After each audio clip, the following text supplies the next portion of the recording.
సాంప్రదాయంలో కలశం పూజలో అత్యంత పవిత్రమైన శుభప్రతీకమైన అంశంగా భావించబడుతుంది. ఇది బ్రహ్మాండ సృష్టి, పంచభూతాలు, దేవతాశక్తులు మరియు శుభఫలాలను సూచిస్తుంది. కలశంలోని నీరు బ్రహ్మాండ సృష్టికి మూలమైన అమృతతత్వాన్ని సూచిస్తుంది. ఇది జీవశక్తికి సంకేతం. నీరు అంటే ఆపజలతత్వం, నిలబెట్టిన కొబ్బరి అంటే ఆకాశం, మామిడి ఆకులు అంటే వాయువు, రాగి లేదా పిత్తల లేదా వెండి కలశం అంటే భూమి, దీపం లేదా పూజాశక్తి అంటే అగ్ని. పూజలో కలశాన్ని ఏర్పాటు చేసి కలశ స్థాపన చేస్తారు.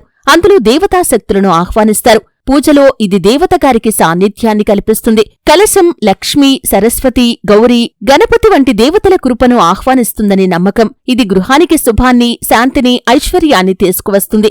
గృహప్రవేశం, వివాహం, సత్యనారాయణ స్వామి వ్రతం వంటి శుభకార్యాలన్నింటిలో కలశం చాలా అవసరం. ఇది శక్తి శుద్ధీకరణను సూచిస్తుంది. పూర్ణ కుంభం అంటే సంపూర్ణత్వం, దైవానుగ్రహం, విజయాన్ని సూచిస్తుంది.